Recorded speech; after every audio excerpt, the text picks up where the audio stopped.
हरे कृष्णा. सर्वांना दंडवत प्रणाम. खरं तर गीतामृत नंतर खूप दिवसांनी सगळेजण भेटत आहेत आणि आज पहिलाच आपला ह्या कृष्ण कथामृत शृंखलेचं क्लास आहे. तर आजचा विशेष म्हणजे आजच्या आपल्याला स्पीकर लाभलेले आहेत आपल्या सगळ्यांच्या आवडत्या श्री तुलसी माताजी. तर यांचं एक थोडक्यात इंट्रोडक्शन करून देते. यांचं भौतिक नाव आहे जे डॉक्टर सरोजिनी खोमणे. म्हणजे सगळ्यांनी आपण गीतामृत मध्ये त्यांची खूप सुंदर लेक्चर ऐकलेले आहेत. मला वाटतंय गीतामृत मध्ये सगळ्या स्पीकर पेक्षा एकदम असं वारकरी संप्रदायाशी कनेक्टेड, पांडुरंग किंवा पांडुरंगाशी कनेक्टेड असणारी भजनं, जे काही त्याचे उदाहरणं, ते इतके सुंदर क्लास देत होत्या आणि आताही त्या देणार आहेत पुढच्या भविष्यातले कृष्ण कथामृत मध्ये नक्कीच. तर खूप छान असं त्यांचं लाघवी आणि खूप सुंदर असं लेक्चर असतात, प्रवचन असतात. सगळ्यांना ते अगदी आकर्षित करतात. तर आपल्याला आज पहिला क्लास त्यांच्याकडून ऐकायला मिळणार आहे. तर आज माताजी आपल्याला खूप छान याच्यावरची माहिती देणार आहे. जी कृष्ण कथामृत शृंखला जी आहे, याचं बेसिक काय आहे? म्हणजे आपण सगळ्यांना प्रश्न पडला असेल, की अरे कृष्ण कथामृत फक्त मेसेजमध्ये ऐकतोय. पण ही शृंखला कशा पद्धतीने आपली पुढे चालू राहणार आहे, याच्यावर थोडंसं मार्गदर्शन माताजी करणार आहेत. तर मी माताजींना विनंती करते की त्यांनी आम्हाला मार्गदर्शित करावं. हरे कृष्ण. हरे कृष्णा. ओम ज्ञानतिमिरन्धस्य ज्ञानाञ्जनशलाकया चक्षुरुन्मीलितं येन तस्मै श्रीगुरुवे नमः. नमो विष्णुपादाय कृष्णप्रेष्ठाय भूतले श्रीमते भक्तिवेदांत स्वामिनीति नामिने. नमस्ते सारस्वते देवे गौरवाणी प्रचारिणे निर्विशेष शून्यवादी पाश्चात्य देशतारिणे. जय श्री कृष्ण चैतन्य प्रभु नित्यानंद श्री अद्वैत गदाधर श्रीवासादि गौर भक्त वृंद. हरे कृष्ण कृष्ण कृष्ण हरे हरे, हरे राम राम राम हरे हरे. वांछा कल्पतरुभ्यश्च कृपा सिंधुभ्येव च पतितानां पावनेभ्यो वैष्णवेभ्यो नमो नमः. नारायणं नमस्कृत्य नरं चैव नरोत्तमं देवीं सरस्वतीं व्यासं ततो जयमुदीरयेत्. कृष्णाय वासुदेवाय देवकी नंदनाय च नंदगोपकुमाराय गोविंदाय नमो नमः. ओम कृष्णाय वासुदेवाय हरये परमात्मने प्रणतः क्लेशनाशाय गोविंदाय नमो नमः. सर्व वैष्णवींना माझा कृष्ण कथामृत या नवीन सुरू झालेल्या शृंखलेमध्ये सर्व वैष्णवींचं स्वागत आहे. आज आपण जी प्रार्थना म्हटली आणि ते कृष्णाचं आपण त्याच्यामध्ये कृष्णांना वंदन केलं. त्याच्यामध्ये आणखी एक श्लोक मी म्हणते, भागवतातला आहे. भागवत पहिला स्कंद दुसरा अध्याय आणि त्यातला 18वा श्लोक आहे. नष्टप्रायेषु भद्रेषु नित्यं भागवत सेवया भगवती उत्तम श्लोके भक्तिर्भवती नैष्टिकी. त्याचा अर्थ असा आहे, भागवताचे निरंतर श्रवण केल्याने आणि शुद्ध भक्तांची सेवा केल्याने हृदयातील सर्व अमंगल पूर्णपणे नष्ट होतो आणि ज्यांचे दिव्य स्रोतांनी स्तवन केले जाते अशा पुरुषोत्तम भगवंतांची प्रेममय भक्ती दृढ रूपाने प्रस्थापित होते. म्हणजे आपण सगळेजण आता ह्याच्या पुढे भागवत सेवन करणार आहे, त्याच्यामुळे आपल्याला भगवंताची भक्ती निश्चितपणे मिळणार आहे. यांनी ही खात्रीनं असू द्या, कारण हे भगवंतांनी सांगितलेलं आहे. आता हे आपण जे आपल्याला जे भांडार मिळालेले भागवताचं आणि भगवद्गीतेचं, हे भांडार प्रभुपादांनी आपल्यापर्यंत पोहोचवण्याचं काम केले. तसं ते भगवद्गीताही होती अस्तित्वात पहिल्यांदा आणि भागवतही होतं, पण आपल्यासारख्या सर्वसामान्य लोकांना त्याचं अभ्यास करायला मिळावा, त्याचं वाचन करायला मिळावं, त्याचा अर्थ समजावून घ्यायला मिळावा, ह्याचं सगळ्यात मोठं काम केलं असेल तर प्रभुपादांनी केलेलं आहे. प्रभुपादांनी इतक्या उशिरा म्हणजे आणि शेवटी तर ते भागवताचे स्कंद घेऊन काही स्कंद घेऊन अमेरिकेला गेले होते आणि त्यांनी ज्या बोटीतनं गेले त्याच्या कॅप्टनलाच पहिला स्कंद देऊन टाकला. म्हणजे सुरुवातच त्यांनी ज्या बोटी मधनं गेले त्या कॅप्टनलाच त्यांनी देऊन भागवताच्या शिकवणीची सुरुवात केली. आणि त्यांनी 10वा स्कंदाचा अर्थ आहे ना, तर त्यांनी त्यांच्या लक्षात आलं, की आता आपल्याला वेळ खूप कमी आहे. तर खूप काम पडत होतं. सगळीकडे सगळ्या जगामध्ये मंदिर उभं करत होते आणि त्याच्यामुळे ते एकीकडे लिखाण, एकीकडे प्रचार, प्रसार आणि हे सगळं करत असताना ते मागे पडू नये म्हणून प्रभुपादांनी तो 10वा स्कंद लिहायला घेतला. काही अध्याय त्यातले त्यांनी त्याचा अर्थ लिहिला आणि त्याच्यानंतर थोडं राहिलेले आणि नंतरचे पुढचे स्कंद त्यांच्या शिष्यांनी लिहिलेले आहेत. त्याच्यामुळं प्रभुपादांनी जे हे आपल्याला एवढं मोठं ज्ञानाचं आणि भक्तीचं भंडार ठेवलेलं आहे, त्यासाठी प्रभुपादांचे मनापासून मनापासून आभार तुमच्या सर्वांच्या वतीनं पण मी मानते. दुसरं असं की आपण महाराज राधानाथ स्वामी महाराज दर मंगळवारी आपण गुरुपादाश्रय मालिका ऐकतो.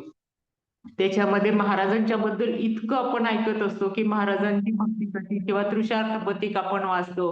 त्याच्यामध्ये महाराजांनी कसं केलं त्यांच्या जीवनातले सर्व प्रसंग त्यांनी सांगितलेले आणि त्यातून आपल्याला एक प्रकारे शिकवण देत असतात आणि आपल्याला त्यांनी भक्तीमध्ये आणण्यासाठी मुंबईमध्ये सेंट रोपी कशी केली, जीयू वाड्यामध्ये कसं केलं आणि सगळीकडेच आपलं बारामती पण त्यांच्या ह्याच्याखालीच चालू आहे.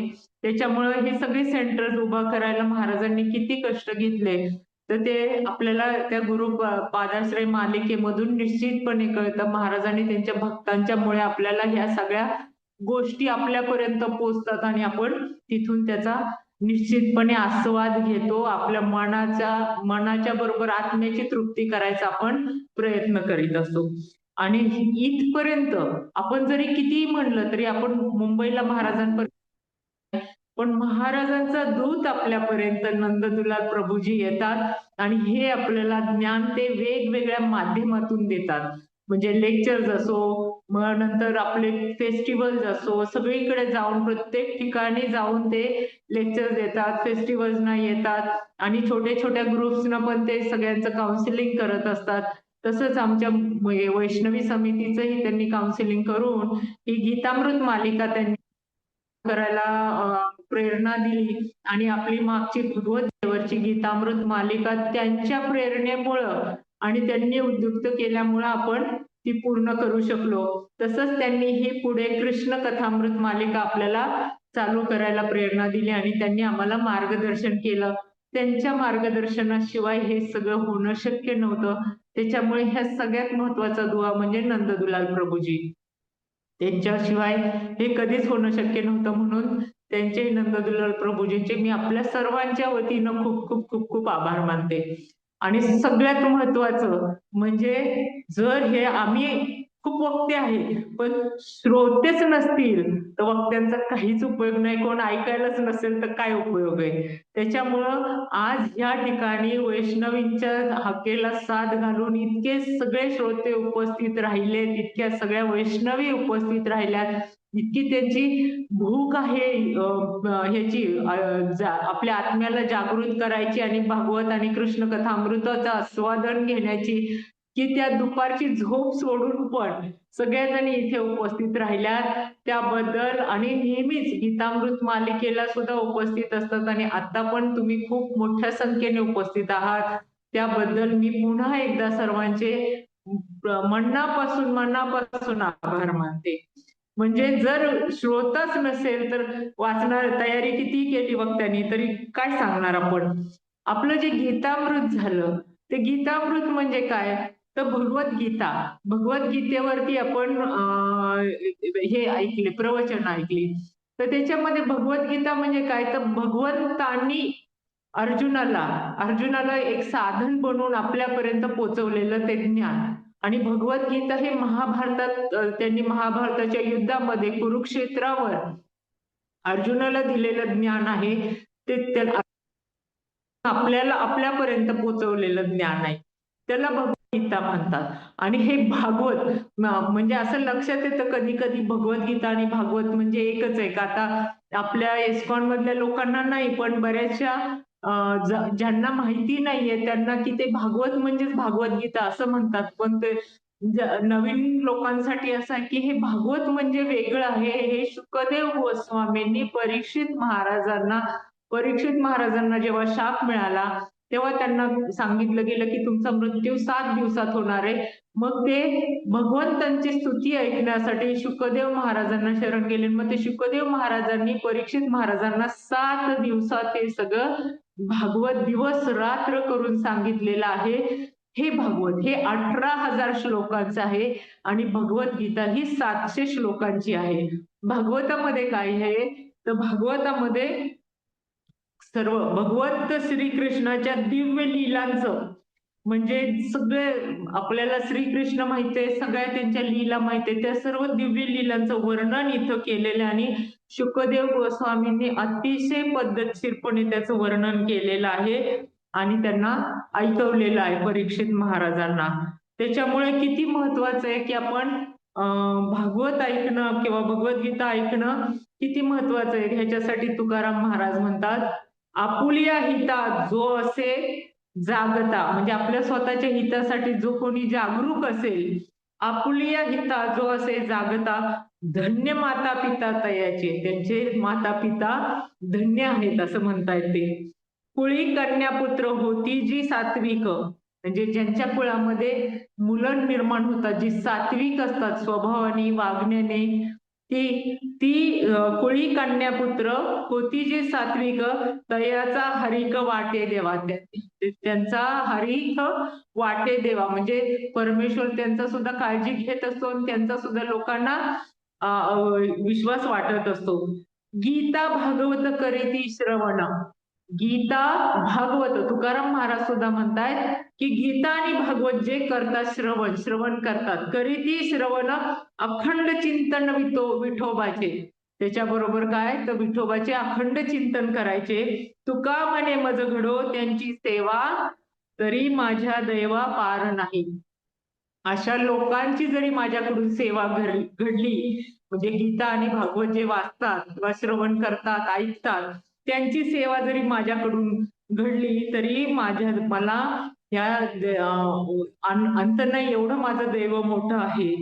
तेच तुकाराम महाराज म्हणतात, विष्णुमय जग वैष्णवांचा धर्म. हे काय कसं जग आहे, हे सगळं विष्णूनी बनलेलं आहे. विष्णुमय जग, विष्णूचे भक्त आहेत सगळे. विष्णुमय जग वैष्णवांचा धर्म, भेदाभेद भ्रम अमंगळ.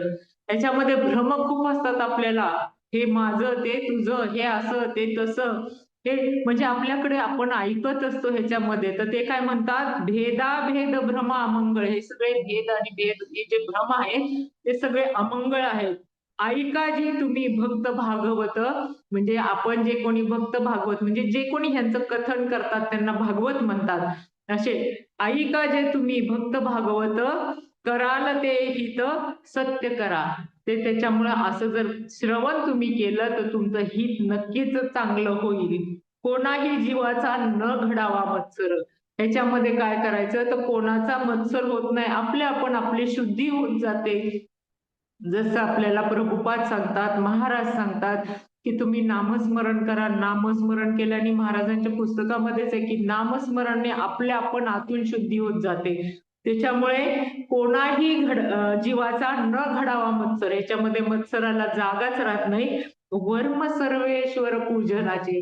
ह्याच्यातलं वर्म काय आहे तर सर्वांचा ईश्वर आहे परमेश्वर, त्याच्या पूजनाचं वर्म आहे. तर हे कसं येतं आपल्याला तर शुद्ध बीजापोटी फळे रसाळ गोमटी. आपल्या आई वडिलांच्या कडून आपल्याला जे आहे मिळालेलं आहे, त्याच्यापोटी आपल्याला हे सत्वगुण मिळालेला आहे आणि त्याच्यामुळेच आपल्याला ह्या गोष्टी ऐकायला मिळतात. म्हणून मुखी अमृताची वाणी देह देवाचे कारणे. आपल्या मुखामध्ये जर अमृताची वाणी असेल आणि देह आपला हा देवाच्या कारणी जर असेल तर आपल्या आयुष्याचं सार्थक झाल्याशिवाय राहत नाही, असं तुकाराम महाराज सांगतात. तेच आपल्याला हे संत आपल्याला मार्गदर्शन करत राहतात आपल्या आयुष्यामध्ये.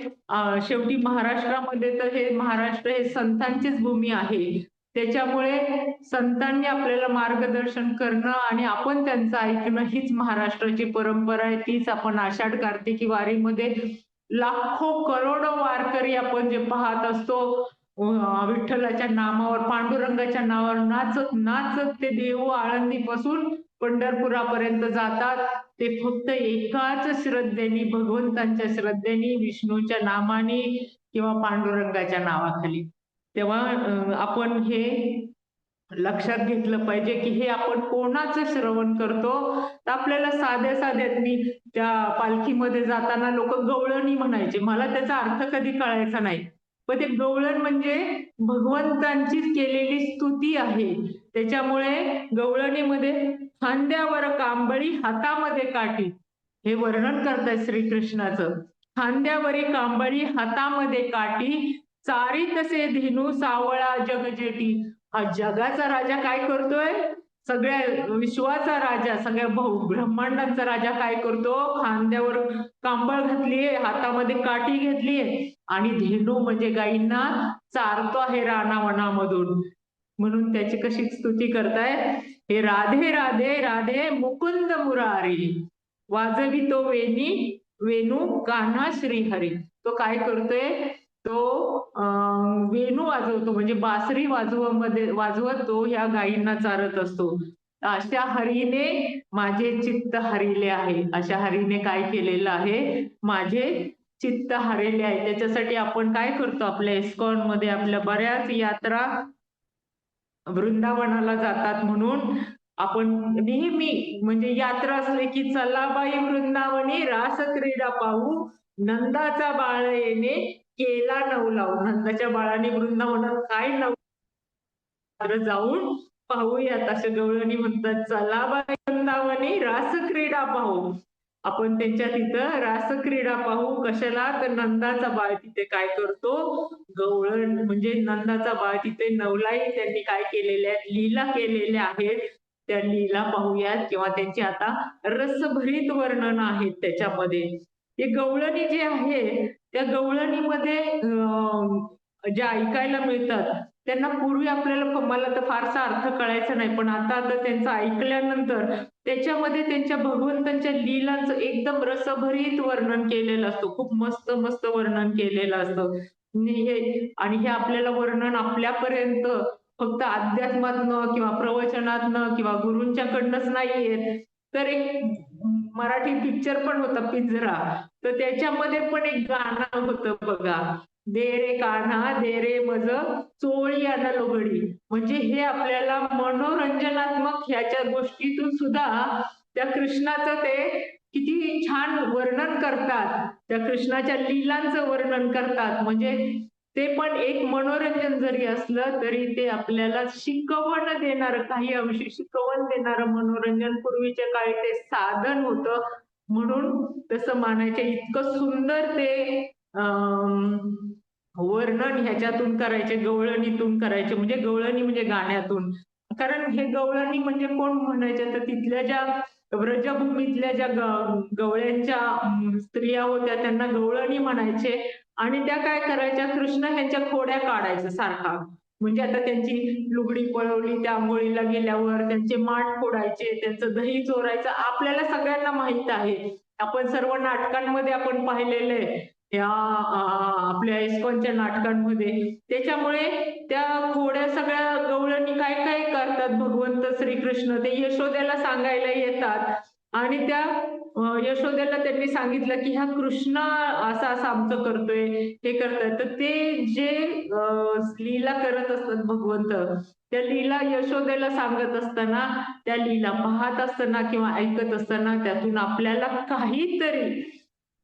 काहीतरी अर्थ त्यांनी दिलेला असतो. त्यातून खूप मोठा गर्भितार्थ असतो. तो गर्भितार्थ ह्या आपल्याला भागवतामधून कळतो. त्यासाठी भागवतान आता आपल्याला जे कृष्ण कथामृत चालू केलेलं आहे हे वैष्णवी समितीकडून, त्या समितीकडून खूप ह्या माताजी खूप खूप कष्ट घेतात आणि ते प्रभुपादांनी लिहिलेल्या भागवताच्या 10व्या स्कंदातली कृष्ण पुस्तक केलेलं आहे प्रभुपादांनी. त्याच्यातून त्यांनी लीलांचं वर्णन दिलेलं आहे आणि त्या लीलांच्या वर्णनामधनं त्यातनं त्यांनी तत्वही काय आपल्याला सांगितलेली, महत्वाची तत्व आपल्याला सांगितली आहेत. ती सोप्या भाषेत पोहोचवण्याचा प्रयत्न केलाय. साधंच उदाहरण पाहा ना, की भगवंतांना मारायला कंसाने पूतनेला पाठवलं होतं आणि ती पूतना आली भगवंतांना कसं मारायला, तर ती आपल्या स्तनांना विष लावून भगवंतांना पाजायला लागली. तर तेव्हा भगवंतांनी ते तर करताना तिचं जरी तिला मारलं तरी तिचा उद्धार कसा केला, तर मातृत्वाच्या तिच्या भावनेचा उद्धार करून तिचा त्यातून उद्धार केला. ही आपल्याला शिकवण आहे, की भगवंत मातृभावनेला पण किती मोठं स्थान देतात. त्याच्यामुळं आपण ते पण लक्षात घेतलं पाहिजे, की प्रत्येक लीलातून प्रत्येक एक आपल्याला त्यांनी काहीतरी शिकवलेलं आहे. अशा कृष्ण कथामृत म्हणजे काय, तर जेव्हा-जेव्हा आपण पाहतो, की एक-एक कथा सांगितलेली असते, त्याच्यातून काहीतरी अर्थ सांगितलेला आहे. म्हणजे उदाहरणार्थ भगवंतांनी माती खाल्ली.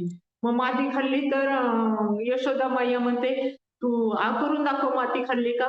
त्यांनी आ केलं तर ते त्यांना ब्रह्मांड दिसलं यशोदा मैयाला. म्हणजे चक्करच आली, ब्रह्मांडच त्यांच्या मुखामध्ये. त्याचाच अर्थ ते सांगतात, की ह्या ब्रह्मांड सगळं मी घेऊन चालतो, माझ्या सोबत घेऊन चालतो. आताच्या काळी जर तसं पाहिलं, तर आपल्याला एक जर समजा इथून आपण एक पॅराशूटने आपण एक ग्रह जर उडवला, म्हणजे छोटे-छोटे जे काही आपण पाठवतो, तर ते कक्ष स्थिर करायला आपल्याला किती हे पाहायला लागतं, किती एनर्जी द्यावी लागते, किती कष्ट घ्यावे लागतात. आणि हे एवढे भगवंतांनी एवढी ब्रह्मांड, आपल्याला एकच ब्रह्मांड माहिती आहे आपलं. त्यातले ग्रह तारे कधी कोण कोणाला धडकत नाही, कधी कोण कुठली आपली मर्यादा सोडून येत नाही, काही करत नाही. हे कसे, हे भगवंतांच्या इच्छेवर चालू असतं, त्यांच्या ताकदीवर चालू असतं. म्हणून ते सगळं व्यवस्थित चालू आहे. आपल्यासारख्यांच्या घरात आपलं कसं, की ते आज इच्छा झाली, नाही झाली, ते चाललं, नाही चाललं, ते धडकाधडकी होणार आणि काय त्याच्यातनं एवढं मोठं वादळ होईल, काय होईल. पण भगवंतांचं तसं नाही. भगवंतांनी हे ब्रह्मांड निर्मिती केली. अशी अनंत ब्रह्मांडे निर्मिती केली. त्याचं सगळं वर्णन भागवतामध्ये आलेलं आहे.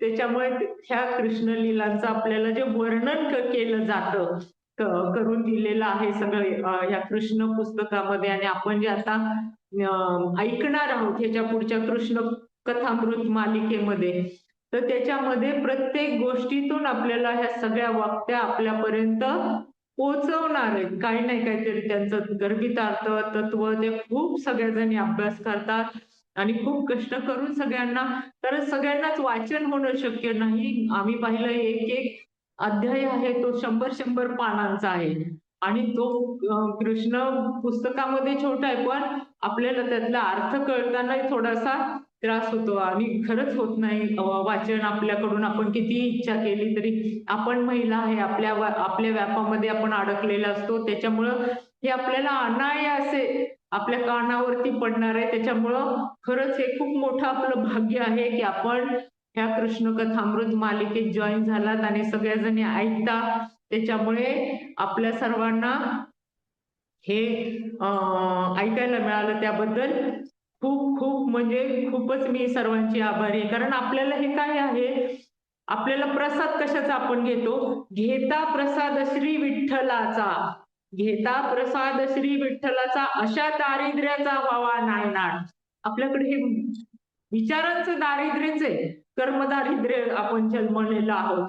त्याच्यामुळे अशा दारिद्र्याचा व्हावा नायनाट, पाऊले चालती पंढरीची वाट, पाऊले चालती पंढरीची वाट. आपण आता जे जाणार आहे कृष्ण कथामृतात, ते थोडक्यामध्ये पांडुरंगाच्या घरची म्हणजे पंढरीचीच वाट आहे. त्याच्यामुळे आपण ही पंढरीचीच वाट चालतो. जरी घरामध्ये बसून तरी आपण पांडुरंगाकडे चाललेलो आहोत.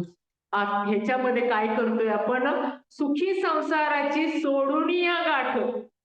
जसं आपल्याला प्रभुपाद सांगतात, महाराज सांगतात, नंददुलार प्रभूजी सांगतात आणि सगळेच आपले वरिष्ठ सर्व सांगतात. ते सांगतात की तुम्ही संसारात राहून परमार्थ करा. म्हणजे काय, की ते सगळं आपल्या जवळ ठेवतो आपण. सुखी संसाराची सोडून या गाठ, पाऊले चालती पंढरीची वाट, पाऊले चालती पंढरीची वाट. म्हणजे आपण आपल्या घरामध्ये भाकरी कालवण पोरं ठोरं सगळं सांभाळत आपण पांडुरंगाची वाट चालतोय, हे आपल्यासाठी किती महत्वाचं आणि किती मोठं आहे. आपला नशिबाचा आपल्यालाच हेवा वाटला पाहिजे. त्याच्यामुळे कारण ही पंढरीची वाट चालण्यासाठी आपण पंढरपूर पण आपल्या महाराष्ट्रात आहे. कारण पंढरपूरला दक्षिण काशी म्हणतात आणि पंढरपूर हे नुसते आपल्या महाराष्ट्रातच नाही तर महाराष्ट्र, कर्नाटक, आंध्र प्रदेश इतक्या सगळ्या लोकांचं आराध्य दैवत आहे पांडुरंग. आणि ते पांडुरंग पुंडलिका भेटी परब्रह्म आले गा. पांडुरंग म्हणजे कोण? तर पुंडलिक भक्त होते जे आपल्या आई वडिलांची सेवा करत होते. ते एवढे मोठे भक्त होते की पांडुरंगाला वाटलं मला माझ्या भक्ताला जाऊन भेटलं पाहिजे, म्हणून ते पुंडलिकाला भेटायला आले. तर पुंडलिकाने पंढरपूरला आणि मग ते पुंडलिकाने काय केलं, ते त्यांच्या आई वडिलांची सेवा करत होते. की आपल्याला कथा सगळ्यांना माहिती आहे. मग त्यांच्याजवळ काय होतं, तर एक वीट होती. ते म्हणले भगवंता तुम्ही मला भेटायला आलात, पण ही त्यांच्याकडे टाकली आणि त्यांना सांगितलं थांबा मी माझ्या आई वडिलांची सेवा करतोय, तेव्हा मी तुम्हाला नंतर भेटतो. म्हणजे आता हे किती युग थांबलेत आता ते भगवंत तिथे तसेच कमरेवर हात देऊन पुंडलिकाच्या निमित्त करून आपल्या सारख्या सर्व भक्तांना दर्शन द्यायला भगवंत परमेश्वर श्री कृष्ण पांडुरंग विठ्ठल आपल्यासाठी तिथे पंढरपूरला उभे आहेत. आणि त्याच पंढरपुराचं दर्शन आपण उद्यापासून दररोज आपल्या ह्या वैष्णवींच्या म्हणजे कृष्ण कथामृत मालिकेतून घेणार आहे. त्याच्यामुळे पहा घर बसल्या आपल्याला काय होतं, दर्शन होते पांडुरंगाचं. त्याच्यामुळे आपण सर्वांनी काय आता आपण सुरुवात कशाला करूयात, तर पाळणा म्हणतात बघा. कृष्ण जन्माला आला तर पाळणा म्हणतात. आपण बाळ जन्माला आलं की पाळणा म्हणतो.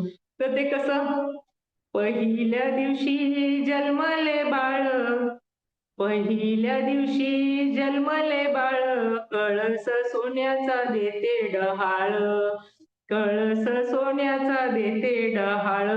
कृष्ण जन्मला कंसाचा काळ, कृष्ण जन्मला कंसाचा काळ, जो बाळा जो जो रे जो, जो बाळा जो जो रे जो. कृष्ण जन्मला कंसाचा काळ, जो बाळा जो जो रे जो. आज आपल्याला ह्या कृष्ण कथामृत विवेचनातून भगवान श्रीकृष्णांच्या दिव्य लीला आणि त्यामधील गर्भितार्थ आपण जाणून घेणार आहोत. आणि उद्यापासून कृष्णाच्या सर्व लीलांची आपण माहिती घेणार आहोत. त्याच्यामुळे भगवंत श्रीकृष्णाच्या आपल्या दृष्टीने आज जन्म होतोय म्हणून मी त्यांच्यासाठी पाळण्यातलं पहिलं चरण गायलं आणि भगवंतांना वंदन केलं. आता उद्यापासून आपण कृष्ण कथामृत ऐकूयात. ह्या कृष्ण कथामृतासाठी सर्वात ज्या कोणी वक्त्यांनी, ज्या कोणी आपल्या सगळ्या स्पीकर आहेत त्यांनी खूप खूप मेहनत घेतलेली, त्यांची मी ओळख करून देते. कोण असलं तर प्लीज तुम्ही ह्याच्यावरती जॉईन व्हा 2 मिनिटं. पहिल्या आणि वक्ते स्पीकरचं नाव आहे अनंग गोपी माताजी.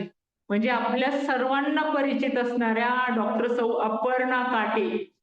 बारामतीमध्ये आहेत का आनंद गोपी माताजी? बारामती मधल्या ज्येष्ठ माताजी. म्हणजे किंबहुना बारामतीत इस्कॉन वाढवण्याचे अपार कष्ट ह्या माताजींनी घेतलेले आहेत. मी अगदी पहिल्या वर्षापासून आहे त्यांच्यासोबत. ते पहिल्या वर्षापासून खूप कष्ट घेतलेले आहेत त्यांनी. त्यांचा व्यवसाय आहे, त्या नेत्र रोग तज्ञ आहेत. त्या फक्त लोकांची मोतीबिंदूच काढतात असं नाही, म्हणजे डोळ्यात गेलेली घाण काढतात असं नाही, मोतीबिंदू काढतात. नुसती मोतीबिंदू काढून दिव्य दृष्टी देत नाहीत, तर त्या लोकांच्या डोळ्यावर आलेल्या अज्ञान अंधकाराचा पडदा पण भगवंताच्या आणि गीतेच्या आणि भागवताचा प्रचार करून आणि प्रसार करून त्या लोकांना शुद्ध भक्त बनवण्यास सतत वचनबद्ध आहेत, सेवाबद्ध आहेत.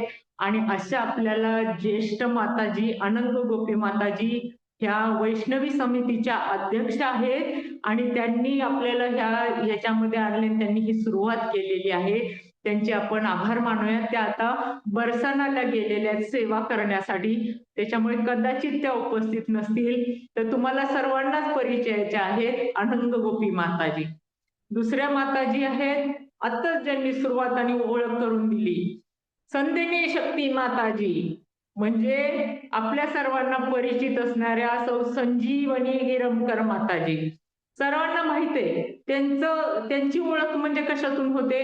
भगवद्गीता कोर्स. सगळ्यात जास्त भगवद्गीता कोर्स संदिनी शक्ती माताजींनी घेतलेले आहेत. त्यांचे प्रामाणिकपणे ते घेतात आणि पूर्ण श्रद्धेने ते घेऊन भगवंताचे नाम, रूप, गुण सर्वांचे वर्णन ते आपल्या वाणीने करून आपले बंद झालेले कान उघडण्याचा प्रयत्न करतात त्या. त्यांची प्रत्येक लेक्चर आहे का गीतामृताची खूप खूप सुंदर असतात. त्या जरी असे डॉक्टर नसल्या ENT स्पेशालिस्ट, कान नाक घसा तज्ञ, तरी त्या आपल्याला वाणीने त्यांना डॉक्टरेट मिळवलेले, त्याच्यामुळे त्या वाणीच्या डॉक्टर आहेत आणि त्या सेवेने पण डॉक्टर आहेत. त्यामुळं त्यांचा अभ्यास खूप गाढ आहे, सखोल आहे आणि अशा अभ्यास असल्यामुळे त्यांना त्याची तात्काळ जाणही असते. मी पाहिलं प्रत्येक लेक्चरला त्यांना इतके प्रश्न पडतात, आमच्या सारख्यांना काय प्रश्नच नसतात कारण आम्हाला काय कळतच नाही. आणि मी पाहिले की वैष्णवी समितीमध्ये काही मिनिटात त्या नाटकुला तयार करतात, त्याच्यात अभिनय पण करतात, ते सगळं उत्तम रीतीने ते शेवटपर्यंत नेतात पण. म्हणजे इतके आपल्याकडे गुणवान माताजी आहेत. संदिनी शक्ती माताजी आहेत बघा, संदिनी शक्ती माताजी. संदिनी शक्ती माताजी नमस्कार करा. हा ती हरी आहे. बोल. तुम्हाला हा ब्रेक नाही करत मी आता, पुढे कंटिन्यू करा, मग बोलू आम्ही. हरे कृष्ण. तिसरे आहेत नित्य सखी माताजी. म्हणजे आपणास परिचित असणाऱ्या प्राध्यापक डॉक्टर निलिमा पेंढारकर माताजी. ह्या माताजी त्यांचं ज्ञान म्हणजे इतकं अगाढ आणि प्रगाढ आहे की त्या अवघड गोष्टी पण सोप्या करून सांगतात. अशा तात्काळ सोप्या करून सांगत असतात आणि त्या गोष्टीतला गर्भितार्थ आपल्यापर्यंत पोहोचवण्याचा प्रयत्न करतात. समजेल अशा सोप्या रीतीने आपल्यापर्यंत त्या गोष्टीतला गर्भितार्थ पोहोचवण्याचा प्रयत्न करतात. ते व्यवसायाने प्राध्यापक आहेत म्हणून ते आपल्या बरोबर कान पण उघडतात, आपले मेंदू पण उघडतात आणि आपल्याला लक्षात ठेवायला निश्चितपणे मदत करतात. म्हणजे एका दृष्टीने ते आपल्या शिक्षिका पण आहेत. त्यात नंतर आहेत श्रीजी पूजा माताजी, म्हणजे सौ शैलजा काटे माताजी. सत्वगुण काय, नम्रता काय, भक्ती काय, शुद्धता काय, ते त्यांच्याकडे पाहिल्यावरच कळतं. म्हणजे किती सात्विक आहेत, किती नम्र आहेत, किती भक्ती त्यांच्यामध्ये आहे, किती शुद्ध आहेत. ते व्यवसायाने शिक्षक आहेत, परंतु वर्तनाने त्यांना आपल्या स्वतःच्या वागण्यानेच ते सर्वांना शिकवतात. म्हणजे कसं असावं, भक्तीमध्ये कसं असावं, कसं राहावं, कसं व्हावं, हे त्या आपल्या वागण्याने आणि आचरणाने आपल्याला शिकवतात. अशा शिक्षिका आहेत त्या. बोलणं शांतपणे, समजूतदारपणे. त्यांचा तुकाराम महाराजांच्या अभंगांचा एवढा अभ्यास आहे, गाढा अभ्यास आहे, की त्यांच्या प्रत्येक प्रवचनामध्ये त्या अभंग गातच असतात. नंतर पवित्र लीला माताजी, ज्यांना आपण सौ सुनीता भोसले माताजी म्हणतो, सगळ्यांना परिचयाचे आहेत. गाढा अभ्यास, हातात सुंदर कलाकृती आणि असे सुंदर पेंटिंग आणि सजावट करतात. पटाईत आहेत ते एकदम. आपले कुठलेही फेस्टिवल असू दे, सगळीकडे त्यांचं हे डेकोरेशन केलेलं पहा, इतकी सुंदर कलाकृती त्यांच्याकडे. आणि त्यांचं व्याख्यान आहे का, इतक्या कथांनी भरलेलं असतं. मी तर म्हणलं तुमच्याकडे कथांचं एवढं भांडार कसं. इतक्या प्रत्येक गोष्टीमध्ये त्या गोष्टीचा अर्थ कथेमधून समजावून सांगतात. इतके त्यांना कथा माहिती, त्यांचं प्रवचन सगळं कथेमध्ये, त्यांची ती हातोटी कथांमधनं समजावून सांगण्याची. आणि एस्कॉन मधली बहुतांश नाटके, म्हणजे मला मी आतापर्यंत जे पाहिलेले ते त्यांनी बसवलेले आहेत, त्यांनी त्याचे संवाद लिहिलेले आहेत आणि ते घडवून आणण्याचं श्रेय पण त्याच्यावर ते मेहनत पण तेच घेतात आणि सगळ्या सेवांमध्ये पण ते असतात. हरे कृष्णा पवित्र लीला माताजी, 2 मिनिटं या ह्याच्यावरती व्हिडिओवरती. हरे कृष्णा. दंडवत प्रणाम माताजी. मला नको, सगळ्यांना करा सर्व. तुम्ही आम्हाला खूप म्हणजे हे करताय, एवढी स्तुती करताय ना आमची, तेवढी म्हणजे माझी तरी स्पेशली योग्यता नाहीये, पण बरं असू दे, तुम्ही तुमची योग्यता आम्हाला माहिती आहे. आव्हान उभं केलंय. थँक्यू माताजी, प्रेरणा मिळतीये. थँक्यू. हरे कृष्णा. सगळ्यांची योग्यता माहिती आहे, ऐकणाऱ्यांना माहिती असते, त्याच्यामुळे तसं काय म्हणू नका. त्यानंतर हरे आहे कृष्ण. डॉक्टर दीपाली शिंदे माताजी. ते व्यवसायाने आयुर्वेदिक डॉक्टर आहेत, परंतु आयुर्वेदाप्रमाणे पण ते भाषेची शुद्धी करतात. त्या अशी भाषेची शुद्धी करतात मराठी, म्हणजे आमच्या आयुर्वेदात कसं आम्ही तुमच्या शरीराची शुद्धी करत असतो, त्या काय करतात, त्या शरीराची शुद्धी करत असताना पण भाषेची पण शुद्धी करत असतात. म्हणजे मराठीत महाराजांचं किंवा प्रभुपादांचं इंग्लिश मधलं सगळं ते मराठीमध्ये भाषांतर करून सर्वसामान्यपर्यंत पोहोचवण्यात त्यांचा हातखंडा आहे. आणि आत्ताच आपण पाहिलं की हृदय मार्जन हे मराठीमध्ये महाराजांचं, राधानाथ स्वामी महाराजांचं प्रश्न उत्तराचं पुस्तक तयार केलेलं आहे. त्याच्यामध्ये त्यांचा मोठा हात आहे. त्यांना सहाय्यक पण आहेत आणखी, पण ह्यांचा पण मोठा हात आहे. आणि ह्या आणि संधिनी शक्ती माताजी अशा अशा अशा नाटकं बसवतात आणि वटवतात. म्हणजे मी वैष्णवींसाठी इतक्या क्षणात नाटकं बसवताना आणि प्रत्यक्षात आणताना पाहिलेली आहे. इतक्या पटपट पटपट त्या बसवतात आणि वटवतात. म्हणजे संधिनी शक्ती बसवतात आणि हे सगळ्या जणी घडवून आणतात. याच्या पुढच्या आहेत माधुरी भक्ती माताजी, म्हणजे सौ मानसी सुभेदार माताजी. ह्या व्यवसायाने शिक्षिका, अतिशय शांत, समंजस, मनमिळावू आणि अभ्यासू. प्रवचनामध्ये त्यांचं ते जे खोलात दडलेला अर्थ असतो ना, त्या प्रत्येक गोष्टीचा खोलात दडलेला अर्थ त्या लीलया काढतात आणि अगदी अलगदपणे काढून ते आपल्यापर्यंत पोहोचवायचा प्रयत्न करतात.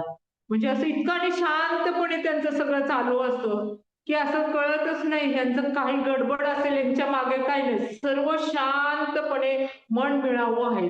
कुठली सेवा द्या त्यांना, त्यांच्या त्या सेवेला लगेच तयार असतात आणि ती तत्परतेनं करतात. त्या त्यांच्या घरातच इस्कॉनचं पहिल्यापासूनच आहे, कारण मला माहित आहे, मी पहिल्यापासून त्यांचे धीर उग्रसेन प्रभू वगैरे आम्ही सगळे पहिल्या इस्कॉनच्या कार्यक्रमाला होतो. तसं ह्या नंतर आल्या, पण कारण लग्न त्यांचं त्यावेळेस झालं असावं, मग त्या नंतर आल्या त्याच्यात इस्कॉन मध्ये लगेच आल्या आणि त्यांचं कुटुंबच्या कुटुंब इस्कॉन मध्ये आहे आणि ते खूप सगळे सेवाभाव त्यांच्या कुटुंबामध्येच आहे, सगळ्यांच्या मध्ये सेवाभाव आहे.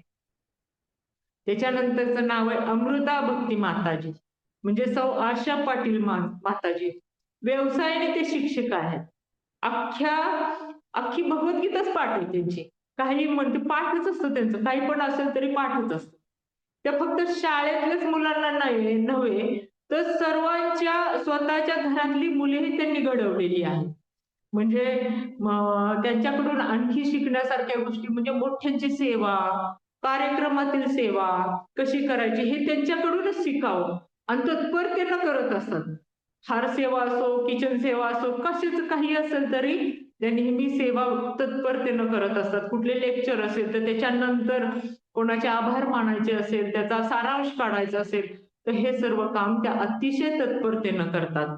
अशा आपल्याला सगळ्या माताजी मिळाल्यात. आणि 9वी आहे ते श्री तुलसी देवी माताजी, म्हणजे डॉक्टर सरोजिनी खोमणे, म्हणजे मी स्वतः. मी आयुर्वेदिक डॉक्टर आहे, आयुर्वेदिक प्रॅक्टिस करते. आमच्या घरातच प्रवचन आणि कीर्तन माझ्या लहानपणापासून मी ऐकले, त्याच्यामुळे संत साहित्याची मला आवड आहे.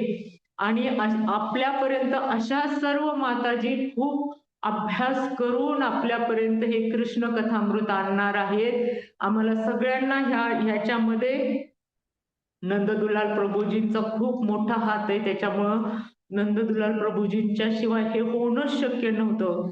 त्याच्यामुळे त्यांचे पण खूप आभार. आणि उद्यापासून सर्वांनी 2 वाजता ह्या कृष्ण कथामृत मालिकेला सर्वांनी जॉईन व्हा अशी मी सर्वांना विनंती करते.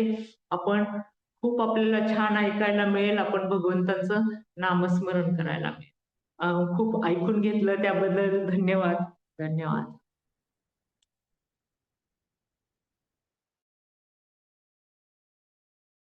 म्यूट ऑन झाले का, बघताय का सगळे कुणीतरी? थँक्यू झालं. माताजी. तुमच्या नेहमीच्या शैलीने तुम्ही इतकं सर्वांना मंत्रमुग्ध केलं आणि मला असं वाटलं की खरोखर पांडुरंगमय करता करता कृष्ण लीलामय सर्वांना करून टाकलं आणि तुमच्या ह्या खरंच ह्या वेगळ्या अशा शैलीने तुमचा विशेष असा खास प्रेक्षक वर्ग श्रोता वर्ग तयार झालेला आहे आणि आज नक्कीच अगदी मला खात्रीने मी सांगू शकते की प्रत्येक जण असं मंत्रमुग्ध होऊन गेलं होतं आज तुमचं श्रवण करताना क्लास. खूप खूप धन्यवाद. म्यूट केलेलं आहे मी. प्लीज बघू शकता का कोणी एकदा चेक करून अनम्यूट झाले का? हो माताजी. हा हा. तर बाकीच्यांनाही कोणाला काही बोलायचं असेल तर प्लीज तुम्ही शेअर करू शकता माताजींच्या लेक्चर विषयी. आणि ही शृंखला आपली रविवार, सोमवार, मंगळवार आणि बुधवार 4 दिवस असणार आहे, रोज दुपारी 2 वाजता. तर प्लीज उद्यापासून सगळ्या जणींनी जॉईन करा आणि उद्या आपल्या सर्वांच्या आवडत्या माधुरी भक्ती माताजी अर्थातच आपल्या सौ मानसी देशपांडे माताजी यांचं लेक्चर आहे. तर उद्याही सगळ्यांनी 2 वाजता या वेळेमध्ये जॉईन करा. अजून कोणाला काही बोलायचं असेल तर हे केलेलं आहे, अनम्यूट केलेलं आहे, प्लीज शेअर करू शकता तुम्ही. हरे हरे कृष्ण. कृष्ण. हा बोला माताजी. धन्यवाद प्रणाम माताजी. मी अनंग गोपी माताजी. म्हणजे माताजींनी खूप सुंदर लेक्चर दिलं आणि त्यांनी आणखी कोण माताजी होत्या त्यांच्याबद्दल पण खूप सुंदर सांगितलं. आता त्यांच्याकडून ऐकायला खूप भारी वाटेल. आता आम्ही वाट बघत आहोत रोज, म्हणजे जे तुम्ही 4 दिवस सांगितले त्या 4 दिवसामध्ये तुमच्याकडून श्रवण करून घ्यायला खूपच भारी वाटेल आणि आम्हाला खूप छान छान प्रेरणा भेटतील. हरे कृष्ण. हे नाव आनंद गोपी माता दिसतंय. आम्हाला हो वाटलं हो हो. आमच्याच आनंद गोपी माताजी नाही बोलतायत. नाही नाही. मी त्यांचे लेक्चर ऐकलेले आहेत फक्त. ओके ओके मी त्या ओके. अनंग धन्यवाद. गोपी नाही, मी साताऱ्याची अनंग गोपी आहे. Okay okay okay okay. Thank you Hari बोल. माताजी. अजूनही कुणाला काही शेअर करायचं असेल तर प्लीज शेअर करू शकता. आमच्या सगळ्या सातारच्या माताजी तुमच्या बारामती वैष्णव समितीच्या सगळ्या फॅन आहेत. आम्ही बरेच वेळा तुमचं गीतामृत प्रोग्राम अटेंड केलेला आहे आणि आम्ही पण म्हणजे सगळ्या उत्सुकतेनं जॉईन झालेलो आहोत आणि आम्हाला आवडतंय तुमचं सगळं असं छान अभ्यासू वृत्तीचं लेक्चर वगैरे. आणि आनंद गोपी माताजी आम्हाला कधी विशेष लेक्चर असेल तर आम्हाला सांगत असतात. त्यामुळे आमच्यावर तुम्हा सर्व वैष्णवींची खूप कृपा आहे आणि तुम्ही आम्हाला सामील करून घेता त्याबद्दल सातारा वतीने आम्ही तुमचे म्हणजे धन्यवाद मानतो. अशीच कृपा ठेवा. हरी बोल. थँक्यू तुमच्या उत्साहापूर्ण धन्यवाद. शब्दार्थ. हरे कृष्ण. हरे कृष्ण. अजून कोणाला हरे बोलायचंय? कृष्ण. अजून बाकी? हा हरे येस कृष्ण. माताजी बोल. हा हा दंडवत प्रणाम येतो. माताजी. हा तुलसी देवी माताजी खूप खूप धन्यवाद. आणि तुम्ही एवढं आज भारावून टाकलं की पुढचं एकही लेक्चर मिस करावं असं वाटणार नाही कधीच.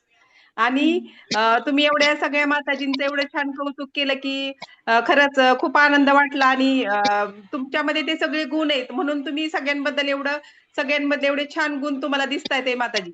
आमचं खूप भाग्य आहे की एवढ्या सगळ्या माताजी बारामती इस्कॉन मध्ये आहेत, एवढ्या वरिष्ठ आणि एवढ्या प्रत्येकामध्ये वेगवेगळे गुण आहेत. आणि तुलसी देवी माताजी खरंच तुमचे खूप खूप खूप विशेष आभार मानते खूप सगळ्यांकडून. खूप खूप धन्यवाद माताजी. खूप छान वाटलं, खूप आनंद वाटला.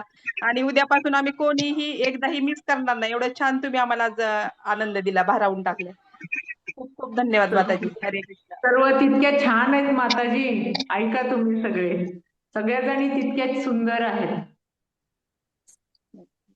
अजून कोणाला हरी काही बोल. शेअर करायचं नाही तर हरी थांबू. बोल माताजी. मला एक शेअर करायचं होतं की आम्हाला या सगळ्या ह्याच्यासाठी आपल्या संधिनी शक्ती माताजीने अक्षरशः फोर्स म्हणतो ना आपण, फोर्स धक्का मारणं तशा पद्धतीची प्रेरणा त्या देत असतात. आणि सगळेजणी मैत्रिणी सुद्धा याच्यासाठी खूप एकमेकींना मदत करत असतात. पण तुमच्यासारख्या श्रोत्यांशिवाय हा ही मालिका पूर्ण होऊ शकत नाही.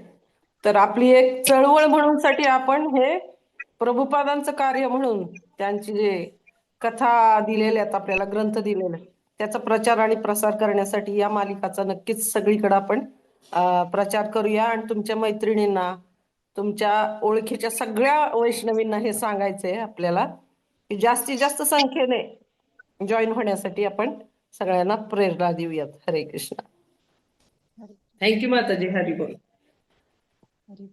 अजून काही कोणाला शेअर करायचंय नाहीतर मग Yes. आपण थांबूया.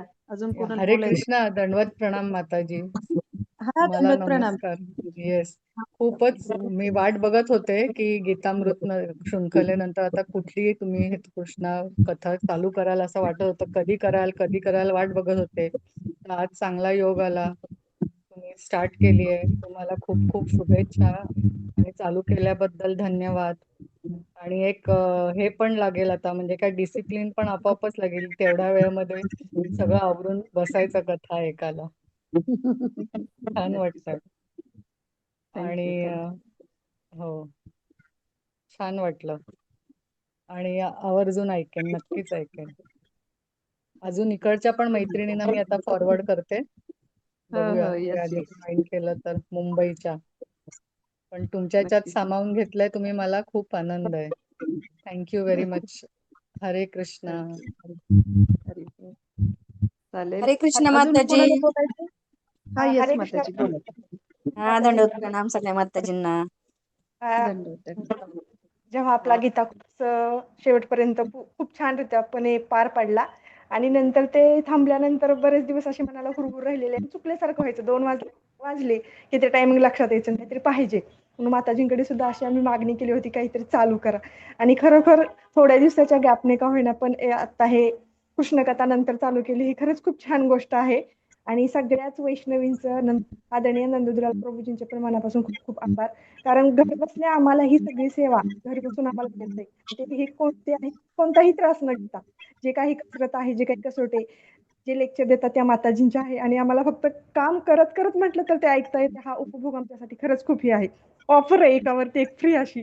आणि आता ही जी परत चालू केलेली जी सेवा आहे त्याच्यासाठी खरंच खूप खूप प्रेरणा आहे आम्हाला. आणि त्याच्यासाठी सगळ्यांना सर्व माताजींना खूप खूप शुभेच्छा आणि खूप खूप धन्यवाद. प्रणाम माताजी. Thank you so much. हरे कृष्णा. हरे कृष्णा. थँक्यू शुभांगी. चालेल. हरे कृष्णा. दंडवत प्रणाम माताजी. हा रज खूप प्रणाम माताजी. दिवसानंतर तुमचं सुंदर दर्शन झालं. नंतर तुलसी माताजींचं ते अतिशय सुंदर विवेचन, तुमच्या सगळ्यांच्या बद्दल जे त्यांनी काही सांगितलं ना, 101% खरंय. आम्ही वाट बघत होतो आणि ते तुम्ही परत सुरू केलं त्याच्याबद्दल खरंच खूप खूप धन्यवाद तुमचे. आणि तुम्हाला ऑल दी बेस्ट. छानच होणार आहे सगळं आता. Thank you so much. धन्यवाद. दंडवत दंडवत. चालेल. थांबूया मग आपण आता. कोणाला अजून शेअर करायचं असेल? मला ना खरंच मला आज श्री तुलसी माताजींनी ज्या पद्धतीने कल्पना माताजींनी शेअर केलं ना, मला ती चैतन्य चरितामृत आठवलं, की ज्यामध्ये चैतन्य महाप्रभू त्यांच्या भक्तांना जेव्हा ते ग्लोरीफाय करत होते, तर असं वाटत होतं की ते हजारो मुखांनी ग्लोरीफाय करत होते. तर ते खरंच आहे की ज्यामध्ये जे त्यांच्यामध्ये श्री तुलसी माताजींमध्ये हे भरभरून क्वालिटीज आहेत या सगळ्या. आणि त्यामुळे त्या या सगळ्या वैष्णवांना तेवढं अप्रिशिएट करू शकल्या. तर तो गुण आमच्या सर्वांमध्येही यावा, यासाठी माताजी आम्हालाही तुमचे ब्लेसिंग्स आणि द्या आणि प्रार्थना करा आमच्यासाठी. त्या आम्हाला सुद्धा खरंच असे वैष्णवांचे काय म्हणतात ना, चांगल्या क्वालिटीज नेहमी हृदयाला आणि नजरेला आमच्या स्पर्श करो. थँक्यू माताजी. थँक्यू. चालेल. आज थांबूया मग माताजी. कोणाचं काही नसेल बोलायचं तर करू येईन मग. हो माताजी. खूप खूप धन्यवाद. थँक्यू. चालेल. करते येईन. उद्या सगळ्या जणी नक्की जॉईन करा.